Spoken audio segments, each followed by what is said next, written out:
South Africa સામેની warm up મેચમાં ભારતે 240 રન લગાવી દીધા અને આ 240 રન પાકિસ્તાનના પીએમ જોઈ ગયા. પાકિસ્તાનના પીએમએ કીધું કે અમે અમારા સ્ટેન્ડ ઉપર હજુ કાયમ છીએ, અમે ભારત સામેની મેચ રમશું નહીં. વર્લ્ડ કપ તો રમશું પણ ભારત સામે નહીં રમીએ 15 ફેબ્રુઆરીએ. ભારતની ટીમ પણ સમજતી નહીં.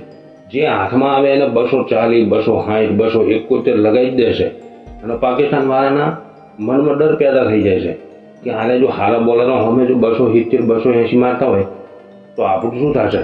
એટલે પાકિસ્તાનના પીએમએ કીધું છે આપણે 15 ફેબ્રુઆરી મેચ બાયકોટ કરીએ છીએ અને બોનું બનાવ્યું છે બાંગ્લાદેશનું કે બાંગ્લાદેશ અમારા ભાઈ છે, એ નહીં રમે તો અમે નહીં રમીએ. તો વર્લ્ડ કપ છોડી મેળો ને, એકલી ભારતવાળી મેચ છોડવાની ક્યાં જરૂર છે? બાંગ્લાદેશે તો આખો વર્લ્ડ કપ છોડી મેળ્યો છે, તમે છોડી મેળો ને. એકલી ભારત સામે મેચ છોડવાનો કોઈ મતલબ જ નથી. અને બાંગ્લાદેશને એવી બીક લાગતી હતી તો બાંગ્લાદેશનો એમ્પાયર કેમ છે ઇન્ડિયામાં, તો એમ્પાયરિંગ કરે છે. કાલની મેચમાં જ હતો આ નાનો કટોરો અને મોટો કટોરો બે ઇન્ડિયાની વિરુદ્ધમાં જ છે. એ તો આખી દુનિયાને ખબર છે. એટલે નવા નવા બોનો બનાવે છે. પણ આપણે એક વાત નક્કી રાખવાની, પાકિસ્તાન ઊંચું નીચું પડે એમને 15 ફેબ્રુઆરીએ મેચ રમવી પડશે. અને જો પાકિસ્તાન 15 ફેબ્રુઆરી મેચ ના રમે તો આપણે માની જશું કે પાકિસ્તાનમાં હિંમત છે મેચ બાયકોટ કરવાનું.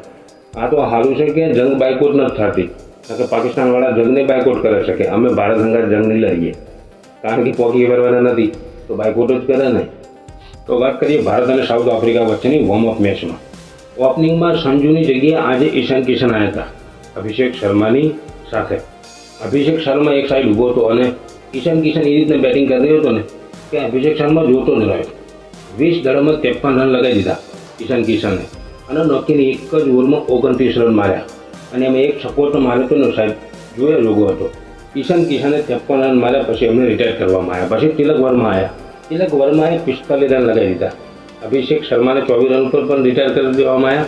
પછી સૂર્યાએ 30 રન બનાવ્યા અને પછી હાર્દિક પંડ્યાએ 30 રન બનાવ્યા 10 દળોમાં, 3 છક્કા અને 2 ચોક્કાની મદદથી.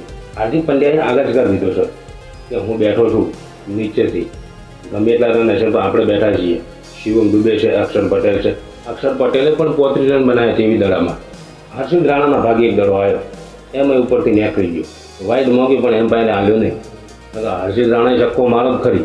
અભિષેક શર્માએ 2 વિકેટ લીધી. પાકિસ્તાનવાળાને કહેવા માગું છું કે તમારો અયુબ એકલો વિકેટો લઈ નથી શકતો, અભિષેક શર્મા વિકેટો લઈ શકે છે. એ તો અમે એને ઓવર આપતા નથી, સમજ્યા?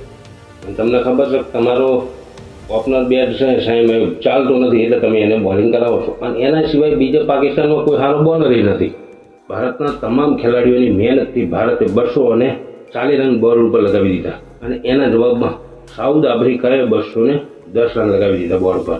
ખાસ વાત એવી હતી આજે કે શિવમ દુબેને 4 ઓવર નખાઈ અને અર્શદીપને 4 ઓવર નખાઈ, બાકી બધાને 1-2 નખવડાઈ છે.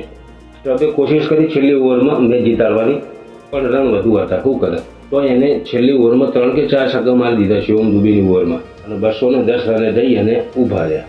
ભારત 30 રને મેચ જીતી ગયું.